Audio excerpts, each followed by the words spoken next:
Welcome to the Being a Leader lecture. Let's start with a definition. What is a leader? A leader is a person who produces change. Effective leaders use critical thinking and reasoning skills as well as emotional intelligence to solve problems, negotiate solutions, and shape the perceptions and behaviors of others in support of their goals. An effective leader has the ability to identify and confront a problem, the ability to turn a problem into an opportunity, the ability to align people in support of the new vision, and the ability to motivate others to take action. Leaders determine the way to go, and they inspire others to go that way. So what is leadership? Leadership is an interactive process during which one or more people use symbols to influence others to join with them in accomplishing change and realizing a shared objective. Leadership is always a collaborative effort. Many people must contribute for a leader to succeed. I also want to point out the importance of the use of the word symbols in this definition. Symbols are very important to communication studies. They are representations of something. So everything in our vocabulary, all of the words we use to communicate verbally are symbols. Words that stand in for something else. Symbols are culturally specific, and symbols are socially constructed, meaning each symbol is firmly rooted in a context. So symbols are verbal in the words that we use, and symbols are also nonverbal in our nonverbal physical communication and also our images. We'll talk more about that throughout this course. And why is leading communicating? Well, leaders depend on their communication skills, both nonverbal and verbal communication skills. Leaders also develop an understanding of themselves and others. Effective leaders are self-aware. They self-regulate, meaning they can control and redirect their impulses.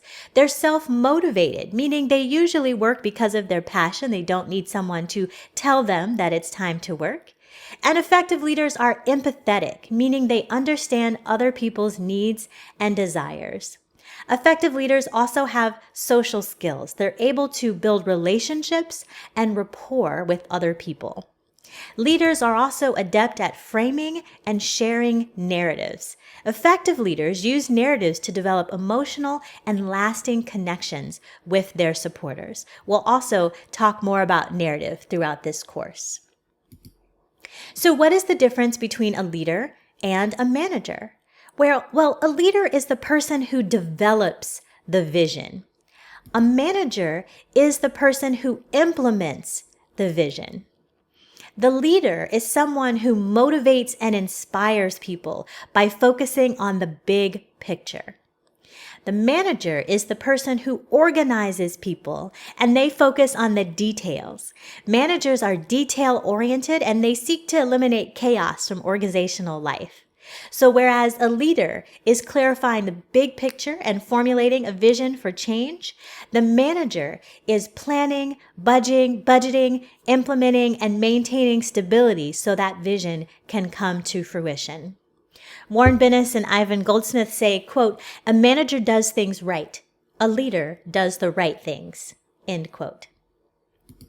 So let's think a little bit about your relationship to leadership.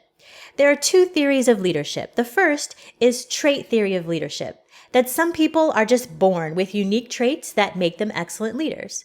The second theory is the learnable relational process. It says that leaders aren't born, but they are made, and individuals can be taught to lead. Which theory applies best to you and your experience? Next, some leaders are appointed, and other leaders emerge. Can you think of a time when you were appointed as a leader, or when you appointed someone else as a leader? Can you think of a time when you emerged as a leader? And finally, our big picture question on the screen is, how can you exercise leadership in a variety of situations? This concludes the Being a Leader lecture.